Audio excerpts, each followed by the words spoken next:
Hello, I've been testing a lot of new beauty releases. Some of these worked out really well for me, others didn't. So today I'm sharing my reviews of everything I've been trying lately. Most of these are makeup products, but I have a few skincare, hair, and fragrances to share with you also. I figured I would try and do this speed review style for the most part. There are some that I have more details to share with you that you're gonna want to know about. Welcome back to my channel. Welcome if you're new. We have a lot to go through, so let's get started.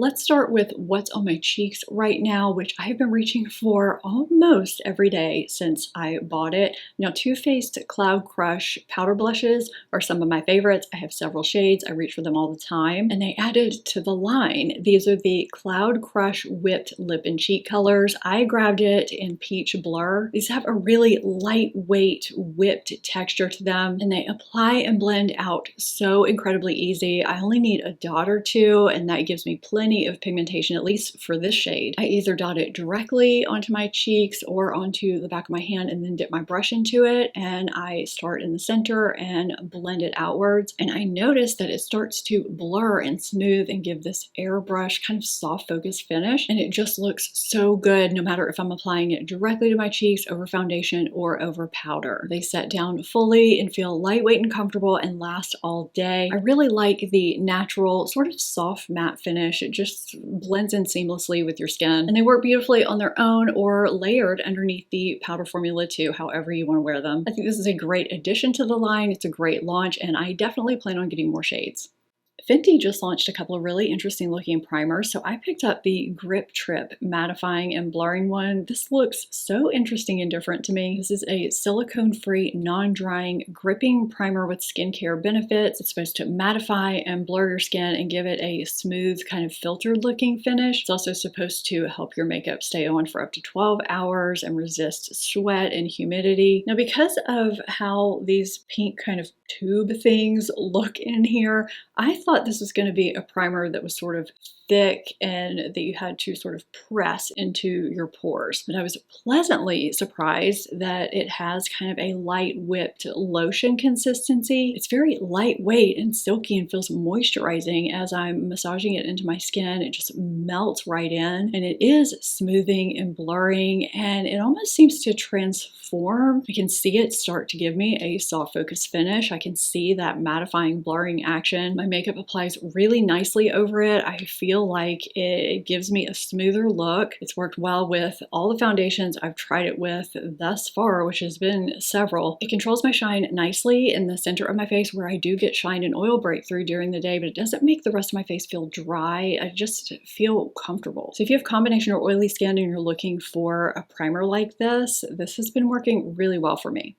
You know how much I love Living Proof Perfect Hair Day Advanced Clean Dry Shampoo. I rave about it all the time, probably too much. Well, they just launched this brand new limited edition dry shampoo with an amber velvet scent. I am so excited to partner with them today to share more about this new release that I've been using for a little over a month now. This has notes of warm woods and amber musk. It smells so good. It's warmer than the original, but it's not heavy or perfumey. It's actually perfect for fall. If you like vanilla, amber, cozy, or woodsy scents, I think you'll really like this. It's great on its own, but it also complements my fall amber and vanilla fragrances really well. It doesn't compete with them. It has a warm, cozy, rich, kind of indulgent feel to it. And I've actually received compliments on how I smell when I've used this, which is really odd for a dry shampoo. So I've shared with you before how I don't just use dry shampoo to go an extra day in between washes. I do use it that way, but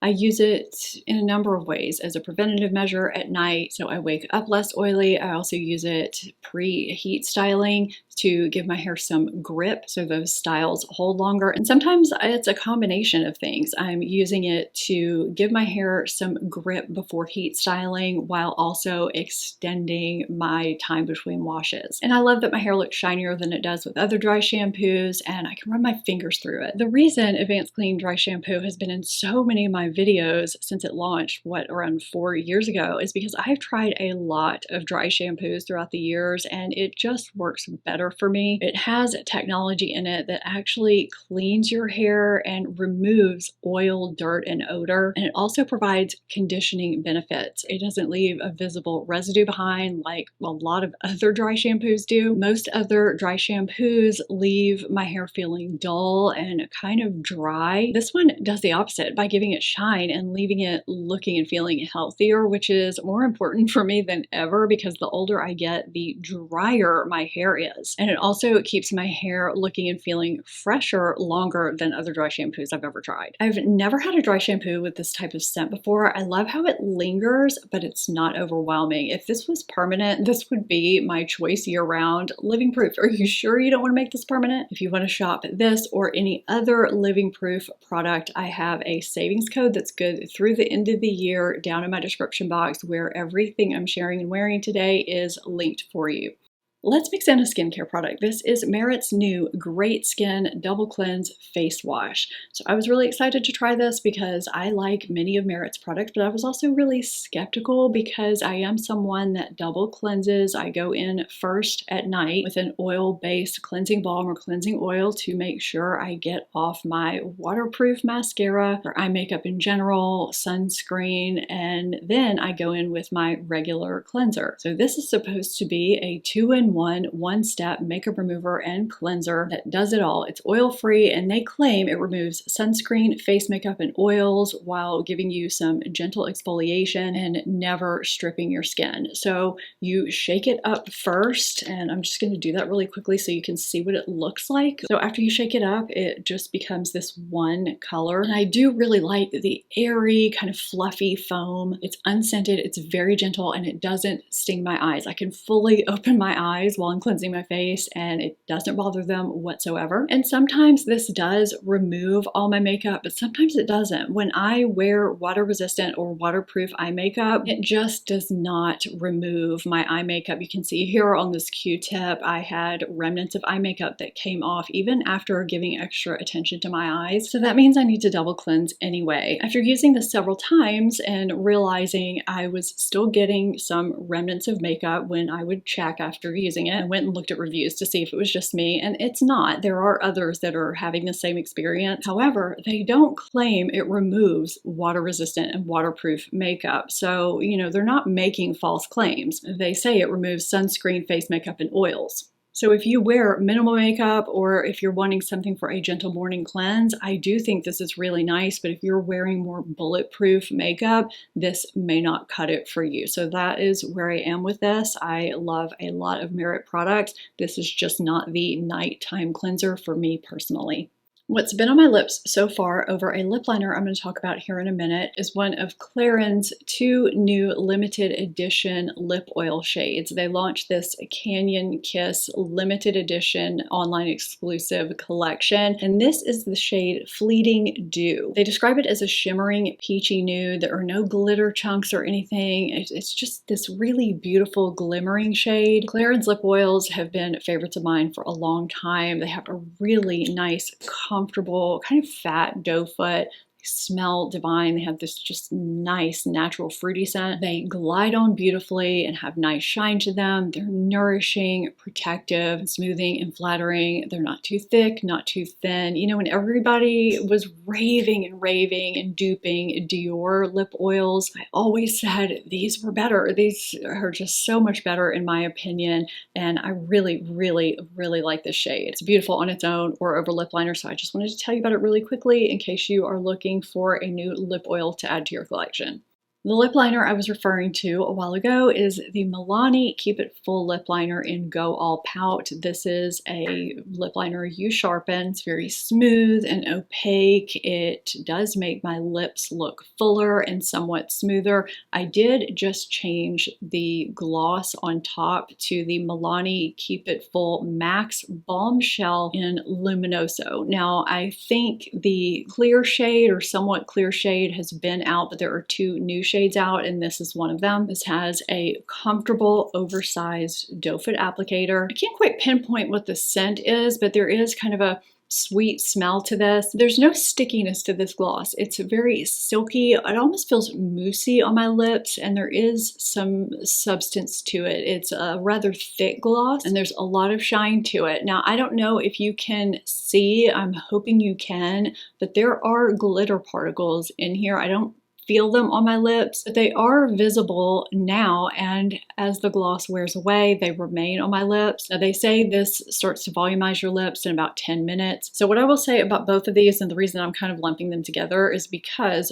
both of these are plumping products that burn and sting your lips. The lip liner, I feel that burning, stinging sensation pretty strongly for close to an hour. And the gloss is for a good 30 minutes. It's for a long time too. So if you do not like plumping lip products that burn and sting, that you can feel, these are not going to be the products for you. But if you don't mind that, then you might really like these. I mean, this is a nicely pigmented, long-wearing lip liner that's flattering. So in addition to the stinging sensation that this has, that, you know, many lip plumpers have, keep in mind that there are some glitter particles that will remain on your lips that are sort of hard to wipe away once this gloss wears away. So those are the main need to knows, I think, about these products. It's funny because I just shared a bunch of favorite Milani lip products specifically in my top drugstore products in every makeup category video. A lot of my favorite lip products are from Milani. These are just not my favorites from Milani for the reasons I stated. But if you haven't seen that video, I'll have it linked up in the corner and down below because I have a lot of favorites in that video and a lot from Milani. This is Dior Forever Blurring Setting Powder. I couldn't wait to try this, but I got quickly irritated when I started looking at the shades and the descriptions. So I prefer to set my face with translucent setting powder, and I also like a soft matte or even a luminous matte finish. But the one translucent shade they have is what's it described as radiant light reflecting. Only the tinted shades have a soft luminous matte finish. I just don't usually like to set my makeup with tinted shades, but as you can see here, I did get a tinted shade because I know the shine in the center of my face is not going to stay shine free with a radiant setting powder. It's just not. It looks like the translucent shade is only recommended if you wear up to shade 4 in their foundations, not deeper. I got shade 02 Light, which is recommended if you wear between foundation shade intensities 2 and 3, which I do. If you're interested in seeing my foundation shade or concealer shade matches, they live over in my blog and are always linked in my description boxes for you. So this powder is supposed to give sheer to light coverage if you get one of the tinted shades, or of course translucent coverage if you get translucent. And it's supposed to, of course, set your makeup and blur your skin, and it's infused with hyaluronic acid. I mean, that's pretty sheer. This does have that very, very soft,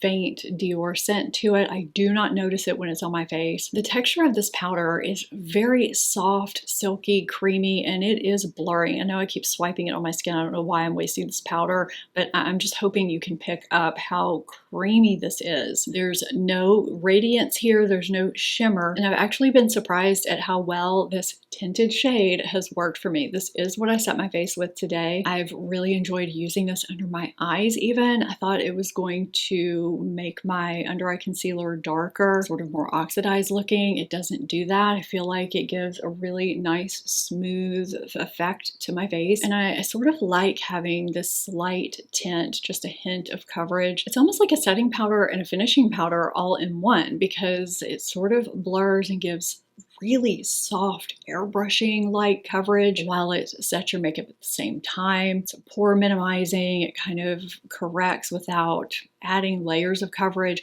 I'm not going to touch up with it because I don't want to continue to add coverage. So while it's not what I expected, I'm really enjoying it. I can't give you speed reviews on some products in this video because I have more thoughts and details to share about them. This is one of them. This is the new Urban Decay Naked Shaped Multitasking Eyeshadow Palette in Cool. There's also a warm one. So there are 2 textures and 4 finishes. There are powders and creams. You have the creams here in the center, and you also have matte and shimmer shadows, and then you have a glimmer topper here. So let's first talk about this packaging. I think it looks cool from a distance, but but when you're holding this, it feels very lightweight and kind of cheap, kind of like kids makeup. There's not an elegant slide here to this slide opening. There's no mirror, which I don't have a huge problem with, but when this is sitting on your vanity, it takes up a lot of room. That's something I didn't know was going to bother me until it did. I just found myself having to clear a lot of space. Most palettes have hinged lids, so you really only need this much space, whereas you need double the space for this one. So let's talk about these cream shades in the center. I like a good cream eyeshadow that I can throw on and go. These have a sheer, sort of stiff, creamy texture, if that makes sense. They apply and blend out easily, and they have enough pigmentation to even out imperfections and redness on my eyelids, but they crease. So I have to either set them with translucent powder or use an eyeshadow primer or both. And these deep shades here look like they're going to be pigmented, but they're a bit sheer, so I just don't get much impact. I was hoping to be able to line with them, but they don't give me enough pigmentation to get a good line. And when I tried to line with them, I had some issues with the line erasing itself when I tried to go over it, when I tried to layer it. So when that happened, I ended up just erasing what I was trying to do, which was very easy, and lining instead with these two somewhat deep shades on either side of the creams. I prefer lining with those two shades to the creams, hands down. I do like using the creams as a base underneath the shimmer shades. I've been doing that pretty frequently and find that the shimmers work well to prevent the creams from creasing. I've worn them that way in several videos and I really like the look I get. I did that today. The shimmer quality is fine, but a little bit dry. It's definitely not previous Urban Decay shimmer quality. Now the mattes apply smoothly and have nice pigmentation to them. I've had no issues. I have used this for an all matte look and I've been really happy with it. Now I know they say you're supposed to be able to multitask with this and use it on your face too. Maybe this is just me, but I just don't see a cool enough shade in this cool palette to be able to contour with it on my skin tone. There's nothing with a gray enough undertone. There's also not anything in here that I can bronze with. I mean, none of these are big enough to dip a bronzer brush into it anyway, even if there was a bronzer shade. There's not a shimmer shade in here I would highlight with. I mean, I guess these two matte shades, the creams that are pretty much identical, you could use in your inner corner or somewhere else on your face. I did try one day to use, I can't remember which shade in my brows, and it didn't work for me that well. It could just be the shade of my brows. But yeah, I didn't get a lot from the multitasking aspect of this. This topper shade over here is really chunky. So overall, I feel like the idea was here, but the execution falls short. I'm just not getting $56 quality from this palette, even though the end result I always get is pretty. So I know that this was a long review. I don't dislike this, but I just think that it could be done a lot better.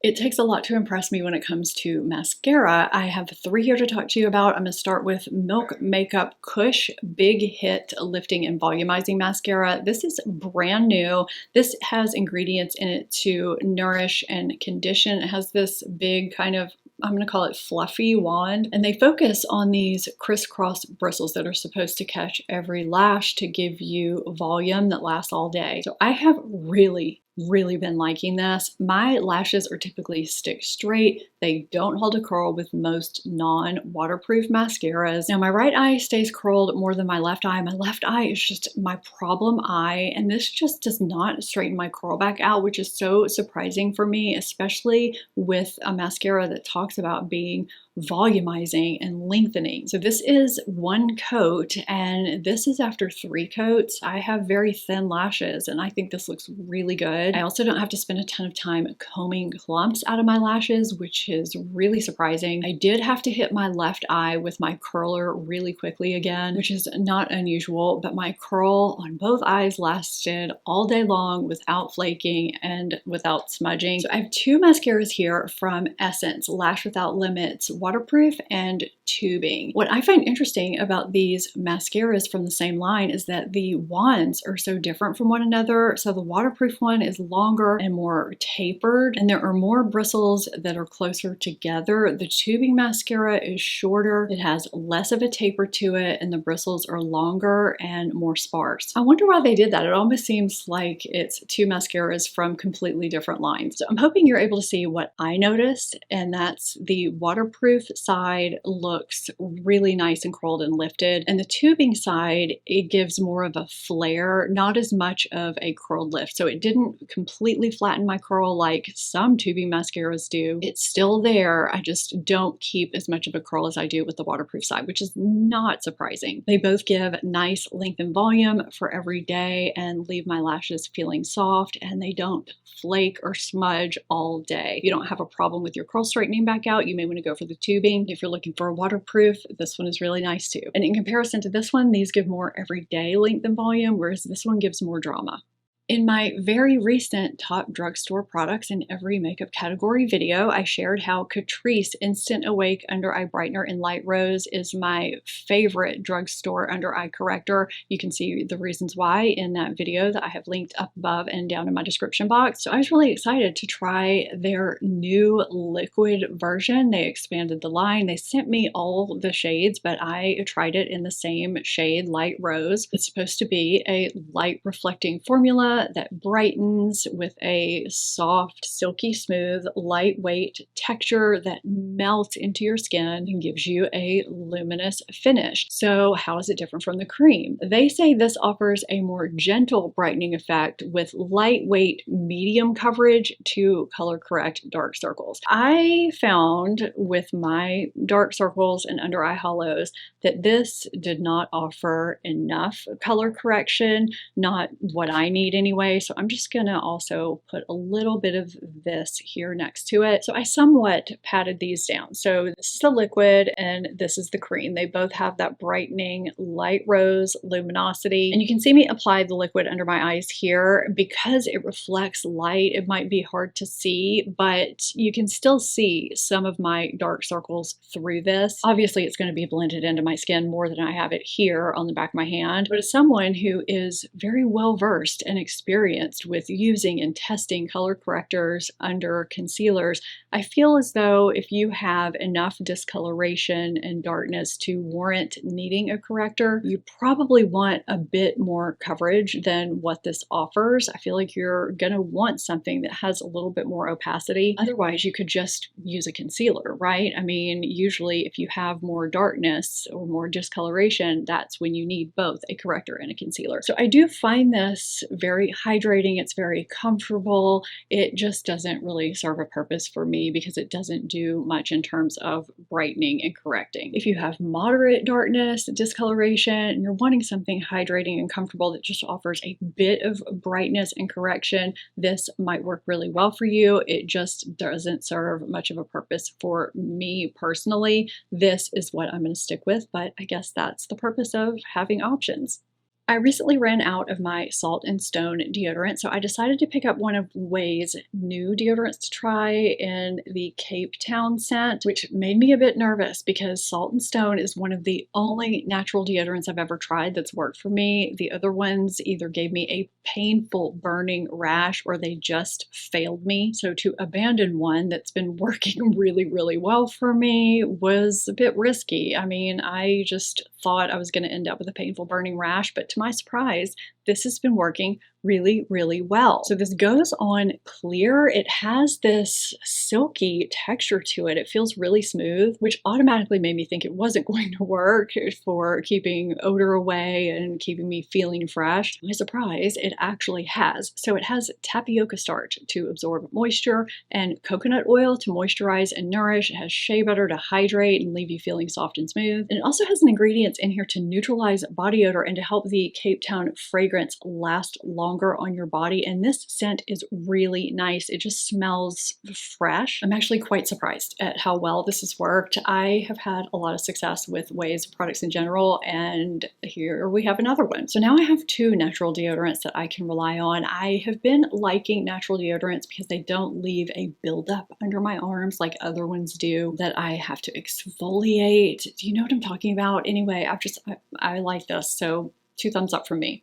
I have a hair and body mist and a perfume to talk about really quickly. So I know hair and body mists are everywhere right now, but Amika's scent, the scent of their hair products, is a thing that people really love. So they launched it in a hair and body mist. I really have been enjoying this scent. I mean, I get the Amika scent from it. If you've smelled their products, you'll know what this smells like pretty much. So they say that when you first spray this, you get this effervescent pink grapefruit followed by apricot and then lily of the valley. So you get fruity floral when it first opens, followed by this burst of nostalgia from vanilla and warm, rich sandalwood. And I do agree that there is something a bit nostalgic with this scent. It's very warm and cozy and comforting. I do get a fruity floral with vanilla and sandalwood. It's not overly sweet or overly vanilla. It just smells good. And this isn't a hair and body spray that wears away right off the bat either, at least not on me. I've